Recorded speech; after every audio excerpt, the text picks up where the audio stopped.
Kim Singerman, I'm Aaron Singerman.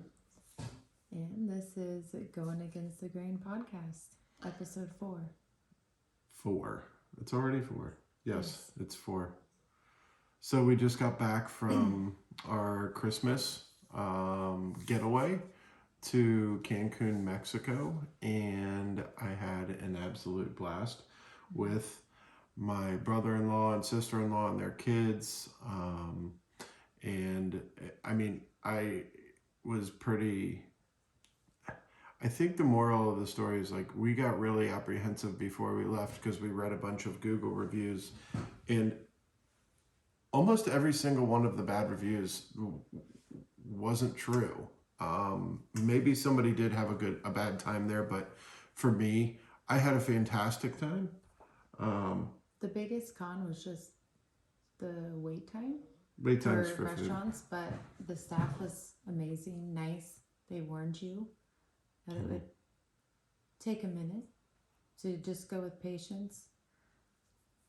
You have to be patient. Yeah.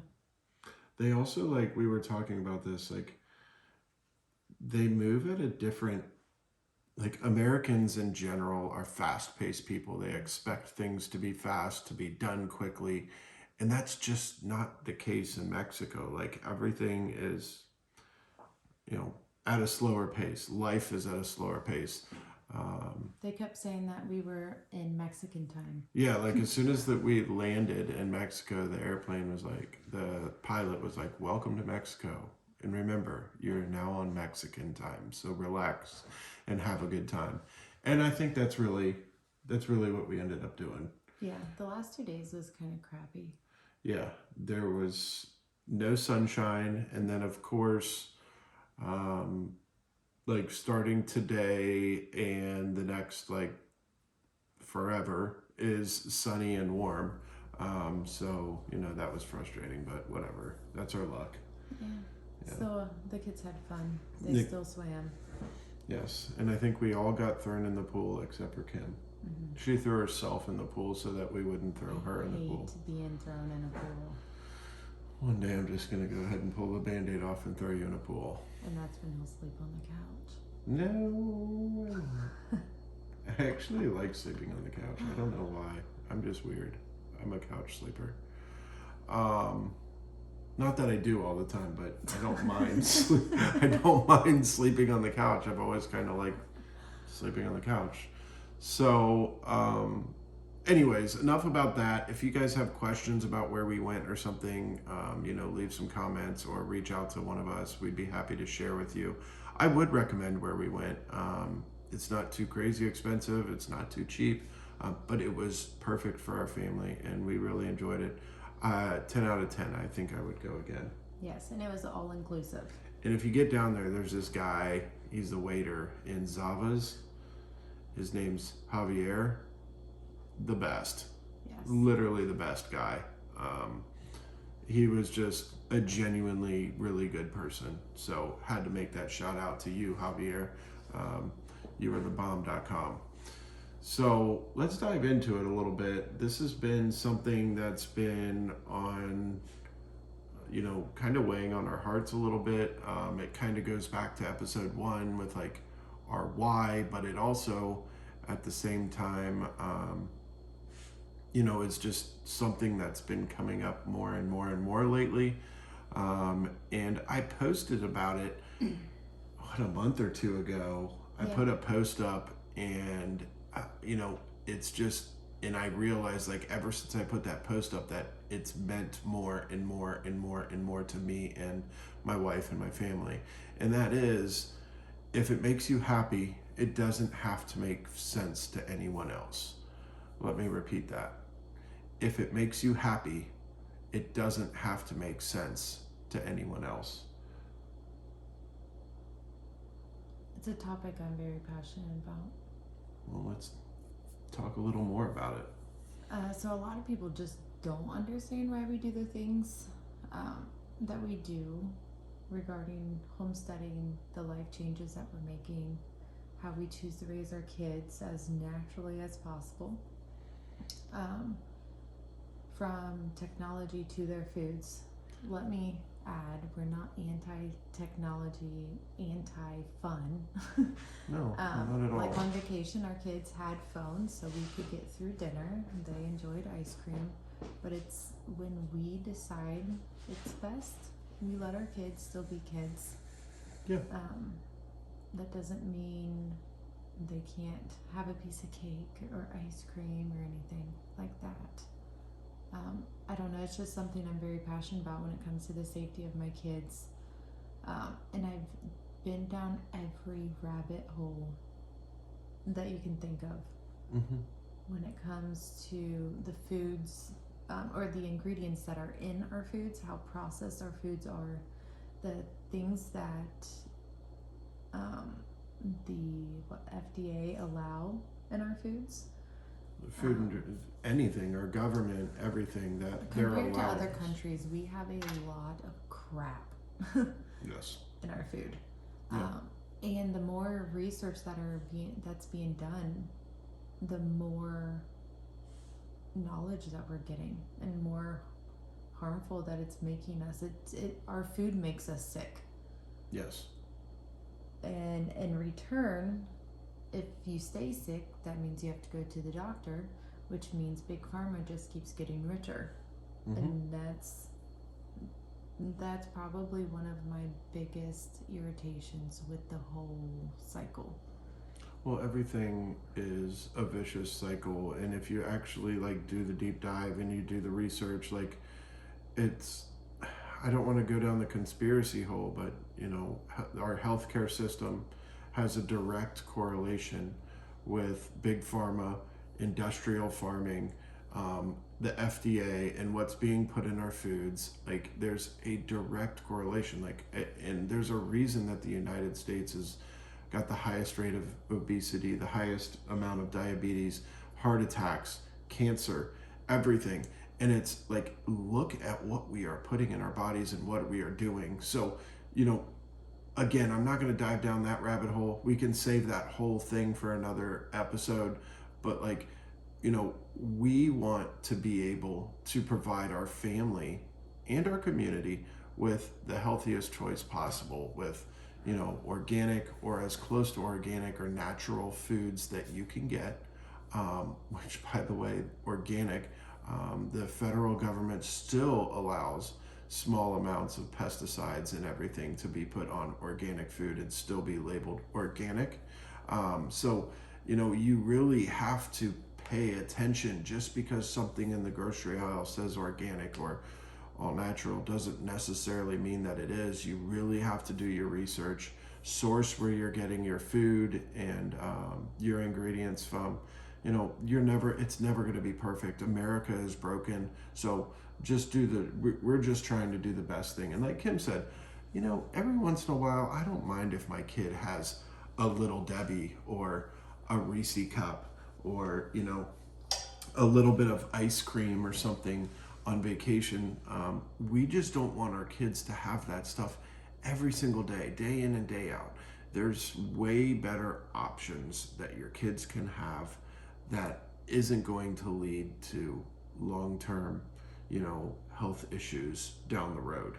So, you know, homesteading may be the trend right now, but it's more than just homesteading for me and Kim. We're diving deep into this, and we're going to conferences, and we're hearing the smartest people in the industry and the smartest people in the world right now that are leading this movement and talking about the serious issues and helping us better understand and do our research. We're not just pulling this stuff out of thin air. We're reading books and doing our research and just trying to make a better life for our family. After our entire family was watching my mom struggle for her life due to the chemo side effects, I think that's what really started, like put a fire under me about researching what was in our food. I mean, just watching her go through everything and being on a ventilator, it was all due to a drug that was supposed to help her. Sorry, our computer computer or to froze. sleep. Well, when your mom got sick and you went down that rabbit hole, and then we started really deciding that we were taking this path, like, it made me, after you started doing the research, it made me wonder, like, could what happened to my dad have been prevented had he had a different lifestyle? Or, my dad was a doctor and he kept care of himself to the best he could. But, like, just because you try to eat healthy doesn't mean you're actually eating healthy. So, like, I took a deep dive into that. My dad did all the fad diets like Kim talked about in the first episode, and all the stuff to try and, lose weight and those type of things. And, I did a deep dive into stomach cancer, and it's like, it's what you are ingesting, what you are putting into your body. And it really, again, this circles back to, why we're doing what we're doing. Yeah.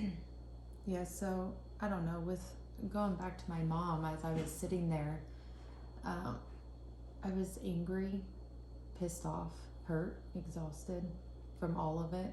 And I don't know, deep down I just knew something had to change, because I didn't want to go through that. I don't want my kids to go through that. And I'm not saying changing how you eat and going natural, organic, this and that isn't going to, like, cure you from ever getting cancer or any other disease, but it sure as heck will help. Mm-hmm. I don't know. No, it helps. Period. It's proven. Like, you eat better, you exercise, you take care of your body. Like, those things have been proven time and time again to help, even when you are sick or when you're getting better from being sick. Like, after you recover from cancer, after you recover from there are people, tons, like probably hundreds of thousands of people that have actually taken the dive to eat better and take care of their body and got rid of diabetes. Stopped diabetes dead in the tracks. Stopped cancer. Stopped things that was killing them just by simply changing their diet. Mm-hmm. And that's something that, can't be ignored. And, I encourage any of our listeners that if you're out there, like, this stuff isn't a joke. We're not some crazy tinfoil hat people sitting in the corner doing research and doing the weird whatever conspiracy stuff. Like, this is real deal stuff, and, like, it's really easy to do the research. There's documentaries after documentaries after documentaries coming out. They're all over social media. They're all over these different platforms, and they're not seeing the light of day, mainly because, the big companies, Monsanto and all the big food companies and the big corporations, they don't want these things being put out there, and their lobbyists bury this stuff. I don't know, as I started researching everything, it almost became like an obsession at first. Mm-hmm.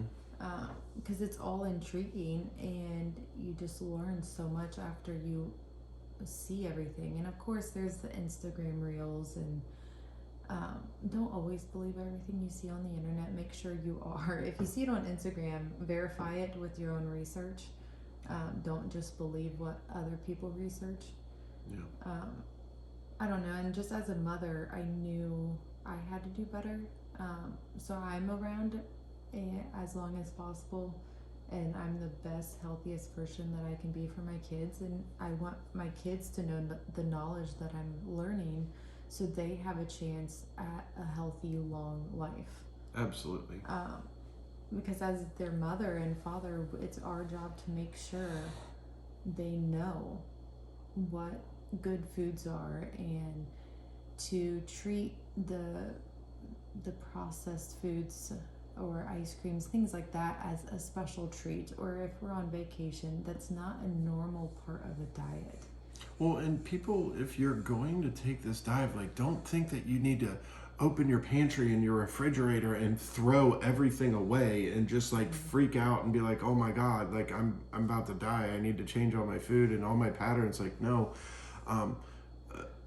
my wife kind of did that, but she did a good job about it. She actually like legitimately like she didn't completely freak out and throw everything out, but you know, slowly, like a little bit at a time, like as you run out of something, see if there's a better alternative at the store and switch it out and start bringing things into your home. And over time, you'll notice a difference in how you feel, how you sleep, how you breathe, how you think. Everything becomes clearer and feels better in your body.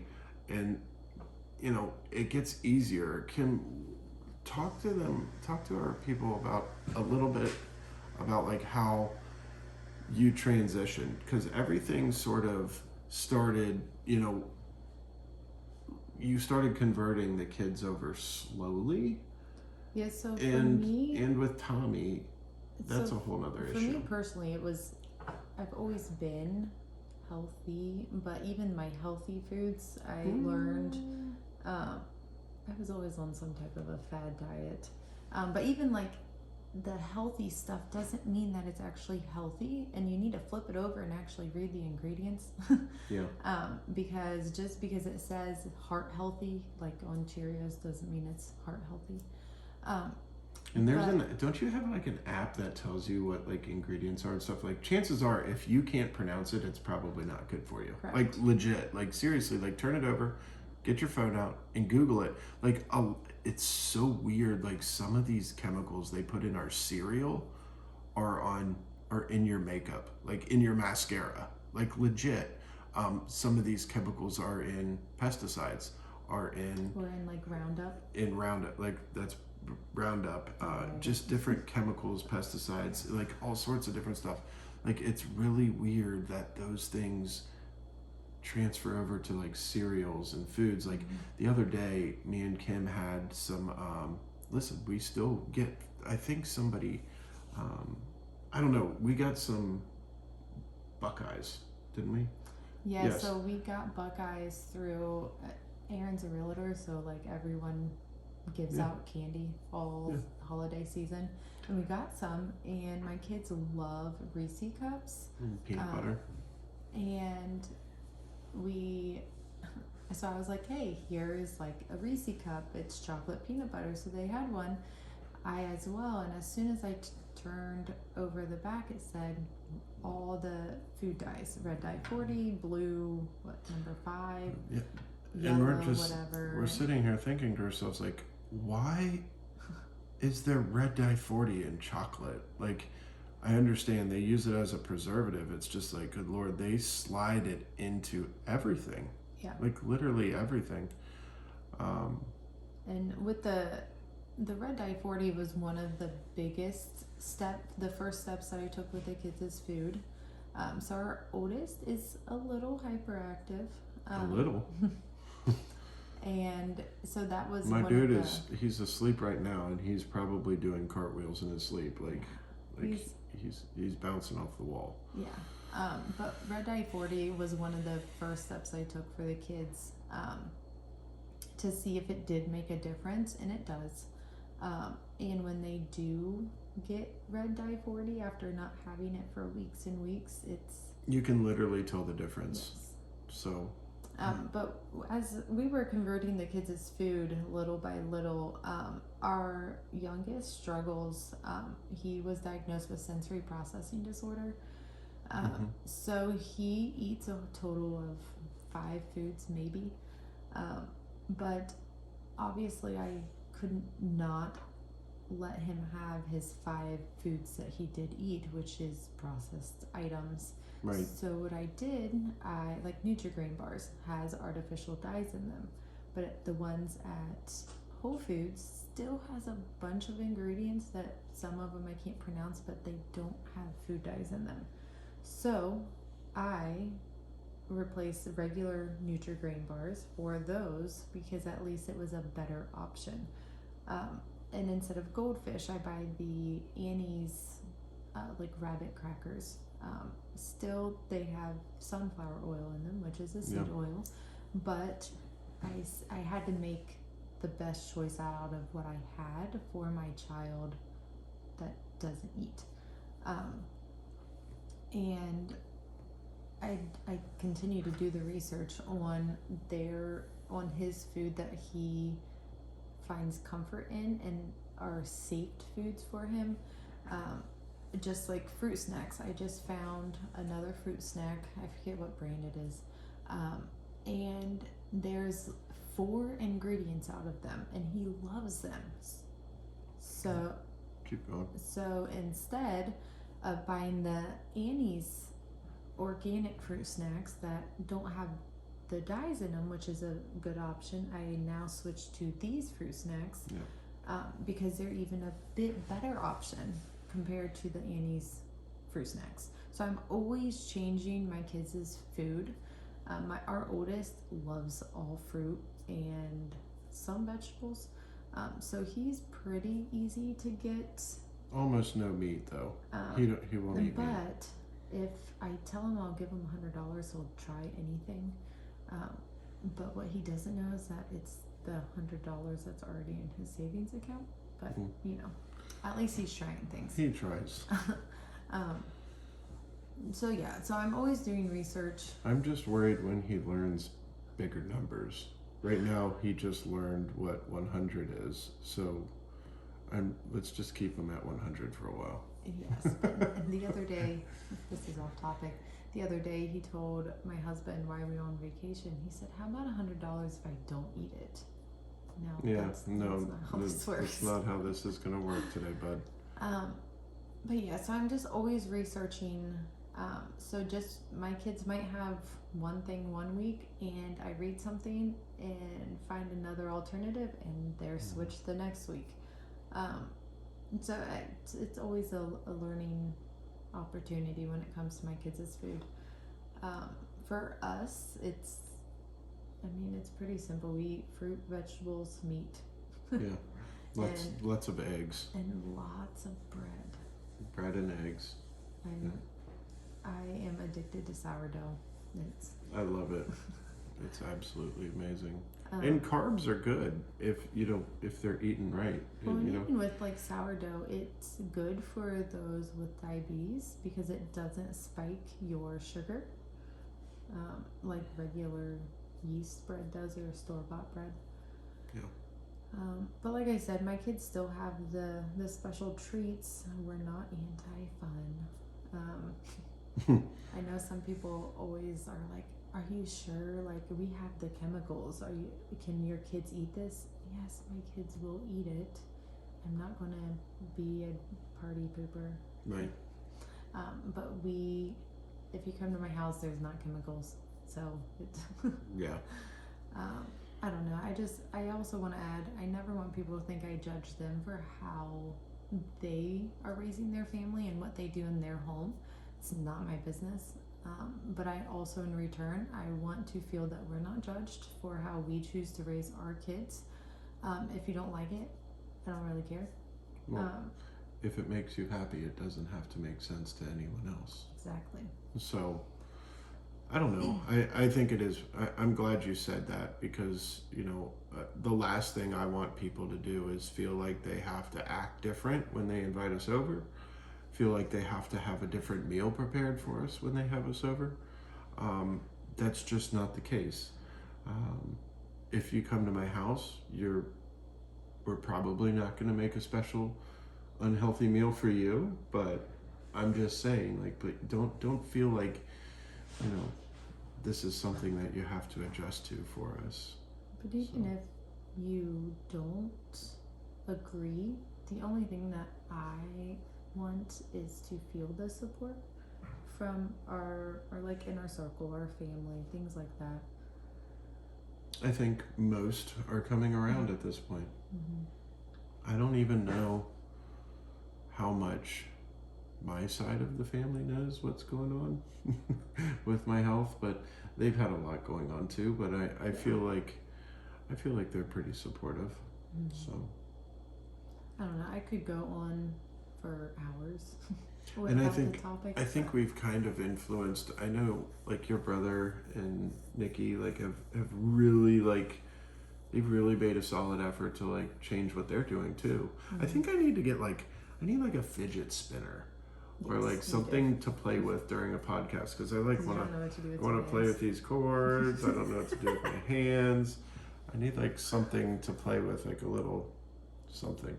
Anyways, we could keep going on about this topic. I think we need to like actually have like a food topic and dive a little deeper sometime, like an episode on like what we have researched, so like we don't sound like, I don't know, I'll have to go back and listen to this, but I feel like we just sound like crazy lunatic health nuts, but I don't care. So anyways, we have more updates for you too. So what are some of the new things that's going on with the farm? So now that we're back from our last vacation of the year, our goal is to get diving into honey.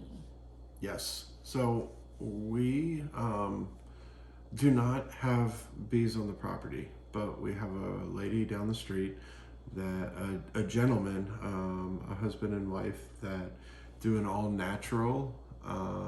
They raise bees, and we're buying pretty much all their honey in bulk from them. And we're going to be offering it at our farmers market and online and in our farm store at the property. Once we get, I just sort of jumped into one of our updates. We're going to have a farm store. We're working on that right now. So we'll have like pop-up markets this winter, probably 2 or 3 little pop-up markets with some things that we're going to have. But we're really excited for honey. I think we're going to dive into it slowly. We're a huge honey household. I use honey in everything pretty much. It's either honey or maple syrup for our sweeteners that I use. Yes, we completely got rid of refined sugar. I don't think we've had a bag of brown sugar in the pantry for a while, but you have to have some brown sugar in the house no matter what. You know, you never know if your neighbor's going to come over and ask for a cup of brown sugar anyway. So that's probably why we keep it there. But honey, that's coming up. Guys, we have eggs, and we have lots of them. Buy the eggs. They are $5 for a dozen. Yep, they're on the website and subject to price changing, but right now we have tons of eggs. Please get on the website. We still have delivery going. Our chicken stock is running low, and we are so grateful to every single one of you that has placed orders and picked up with us. And if you have, please leave a review on Google, or go to our website and send us an email. We would love to hear your feedback, but we're only running low on chicken breast and chicken wings. We still have quite a few legs and thighs and whole chicken. Yep. But we're super grateful to all of you guys for all of your support so far. We cannot wait to continue to grow this market, grow this farm, and help our community eat good, eat well, and live a little bit of a healthier lifestyle. As far as our farm market thing, like here, like I think we do have, like we talked about it a little bit in the first episode, but we have some plans to, like, our vision is like we're not gonna sort of take on everything, but we want to partner with other local homesteaders or farmers that and even people that just create their own products. So and we'll put them in our store. We've been in talks with some local people that do their own coffee. And if you guys know anyone, and if you guys know anyone, soaps, email us, text us, Instagram us, or anything, DM DM us, do the stuff, the thing on the social media thing where you get a hold of us. Do that. That would be great. And we should have, even if once we run out of our chicken, we will have more. We plan to order March, and then that way they're butchered by April. So even whenever we do run out, make sure that you keep us in mind. I've been trying to figure out how. I just realized on our website on the back end we can do like pre-orders. Yep, we can. So- even once we run out, we'll accept pre-orders for our next batch that we'll be getting. Probably starting in like maybe February, we'll launch a thing on our website where you can start pre-ordering chicken. And you'll be able to find us at some farmers markets. We're sort of ironing that out. I don't want to tell you which ones yet. I may have already told you on previous podcasts. I don't remember, but we're Subject to change. subject to change, but we're gonna have tons of honey. Our main thing is gonna be jalapenos from our farm, all organic jalapenos and peppers, and all sorts of things that come with peppers. So I have some plans and some things for that that's sort of my avenue. And then lots of chicken and all the honey you could possibly think of. And the And honey. even at our farmers markets, I will probably bring a few loaves of sourdough. Yeah, we're gonna. But that'll be first come, first serve. Yes, we're pretty excited about that. Kim has really spent a lot of time, and I'm super proud of her and her efforts in sourdough. Like, I mean, it's game changer. It's life changing. I don't know. I've been trying to talk her into this, and maybe I shouldn't say this right now, but I think she should sell sourdough starter, because I know a lot of people that are getting into sourdough or wanting to learn about it. So maybe that's something we can start to help our people out with at some point.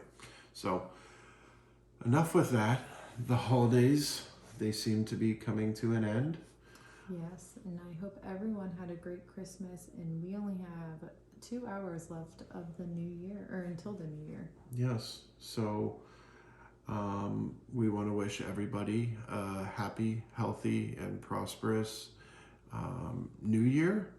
And we'll see you next year. Yes. I had to say that, corny. See you next year. Sort of stop. So thanks for listening, guys. Bye. Bye.